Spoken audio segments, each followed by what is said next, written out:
Hi, I'm Dr. Decker Weiss, the Executive Director of Global Medical, and welcome to our Ukraine deployment. This is the first video on our YouTube channel, and I'm going to be putting some links underneath if I can figure out how to do that. I'm sure I'll be able to get through posting with the help of my 12-year-old and a few other things. But today we're going to talk about Ukraine and what a small little charity out of Cave Creek, Arizona is going to do for these people.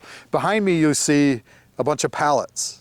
Okay, maybe not these exact pallets, but we do have several pallets over the next week that we're looking to ship directly to Ukraine. Now, what's interesting about these pallets is they're fitting a niche that doesn't exist yet. Vitamins, nutrients, natural anti-inflammatories, and so on. And a lot of things to calm nerves and help sleep. Thenines and glycines and all those wonderful natural things that we get access to, but people in those conditions don't get access to. So we're going to be sending those pallets over for the folks that are going through the PTSD and the emotional challenges, along with the folks that just need vitamins for their kids to develop normally in order to get back their life. Global Medical, we have 3 items that we stress: diagnosing, treating, and reversing. So while other charities pride themselves in diagnosing and treating, which we also do, we pride ourselves on reversing. Nutrients like these in these pallets are going to be shipped over to Ukraine in order to not just get them to stay alive, but get them healthy again. Get them to completely recover. We can't recover without good sleep and good nutrients. And then when they recover, they can rebuild their country. So with these pallets and a bunch of other stuff I'm about to show you, we're going to Ukraine. Global Medical works in conflict zones, but there's different types of conflict zones. So the conflict zone, for example, when we're going to Laos and Cambodia and those places, those conflict zones tend to be relatively stable. There's wounded, but there's not war. Ukraine's very different. There's active war in this conflict zone, so it shifts our deployment. While we discussed in another segment about nutrients and about recovery, we also have to keep people alive. Thanks to Kim and Ram at McGuff, we have heavily discounted or free trauma supplies. And if you take a look here, we have a variety of things. Standard things like you think about, gloves and alcohol pads, needles, syringes, lots and lots of bandages. We've also taken a more advanced approach. Things like Celox. Celox is where you inject this into the wound to get it to clot. After you do that, you take one of these handy SWAT tourniquets, and all of a sudden, a cardiologist, naturopathic physician can become a good trauma person. These types of tools make it simple to save lives and are heavily, heavily effective out there. In addition to that, we have a deployment of Israeli bandages. Unfortunately, through Israel and all the wars they've been in, they've gotten very good at trauma. So we have a bunch of these Israeli bandages that we got donated as well. Those are going to be going. The Ukrainians are going to be using the most advanced trauma things we can get them. On top of that, you see various bandages. We have clamps. So in the field, guys like me, when there is something bleeding and profusely, if we can get a clamp on it, we can get them to a real surgeon in order to get that taken care of. Oh, other items, we have electrocautery there, which I really hope I don't have to use. And there's, surprisingly, in war zones, there's a lot of cuts and scrapes, simple stitches. So I bought things like glues and staples in order to be quickly able to close wounds, clean and close wounds. So then the next mission for me is, how do I get all of this stuff into one bag? We'll take a look in a second. So the second series of items I bring into Ukraine will be medications.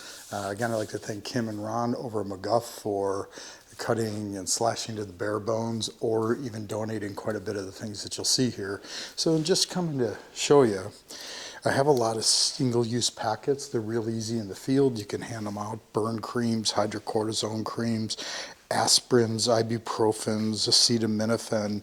So I bring a lot of those because I have a lot of people just walking through saying, I have a headache, a twist in my ankle, I'm in pain. So I have that. I don't travel with opiates. They get you in trouble. I have to make sure they know it's not for personal use. Then we get into injectables. And so I have, courtesy of Maria and Angelo Di Nicola, I've got some lidocaine back there to numb folks up with if we need to do any stitches. Then we have a variety of injectables, whether they're steroids and prednisone or a couple different antibiotics in there. We got some cephalosporins and some aminoglycosides in there that come in real handy when you're dealing with cuts and wounds, you need to get on top of infection right away. So if I can stabilize a wound, give them an IM of antibiotics, that's a great day, because then I can get them to the talented surgeons over in hospitals in Poland and Ukraine, and we can save their lives. But you can get them there, and if the infection spreads too fast, you really didn't get there and help them that much. We also have some anti-anxiety injectables, some things like that. Orally, more antibiotics, more anti-anxiety medicines.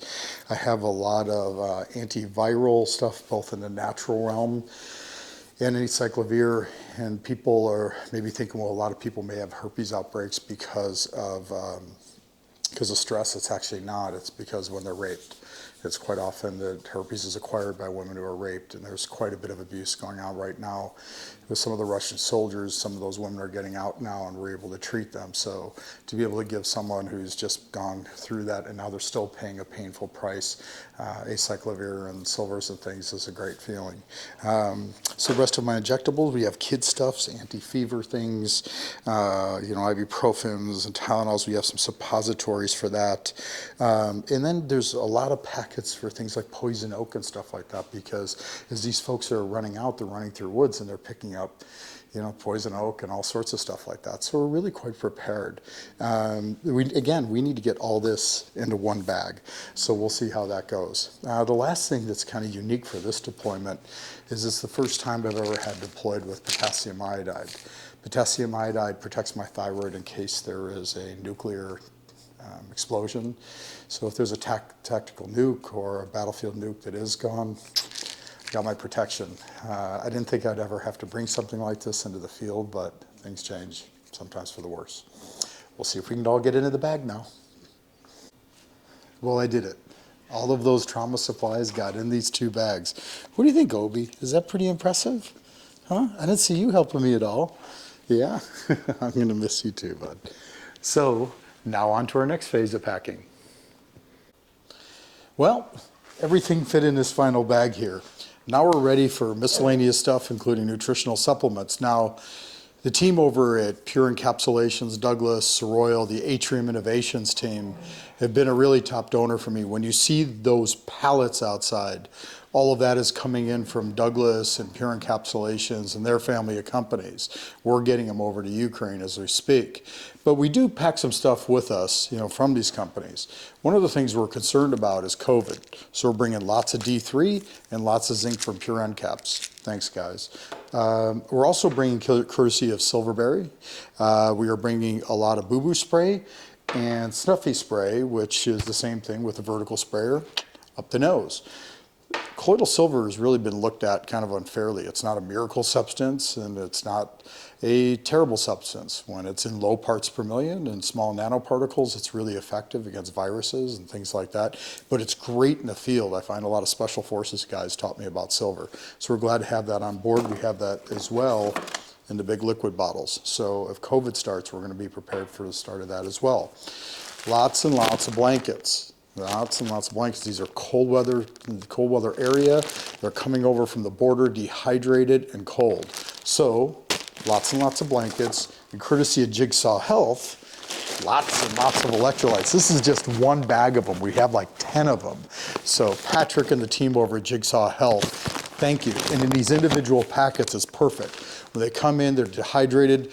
They'll get water from at the border. We're going to give them electrolytes, and they're going to get on their way. That's going to save lives. That's going to stop infections. That's going to keep babies out of the hospital. Thank you, thank you, thank you to the team at Jigsaw. So that's really it. We have trauma, we have infection, we have anxiety, we have all that stuff. But remember our theme: we diagnose, we treat, and we reverse. The goal is to try and get these areas back to as close as they could be as if the war had never happened. Right now we're going in with our immediate response team. Afterwards we're going to follow up with our reversing team, and I'm going to hopefully work with Dr. James Gordon and his team as well, working on the mental emotional stuff while we're fixing amino acid challenges and other issues. So before I go, it looks like it's time to get into my winter gear. So I guess I don't have to worry about my hair because it won't be in Arizona. So I'll put this on and a little bit of my global medical swag. And I can officially say, see you in Poland. Slavi Ukraini.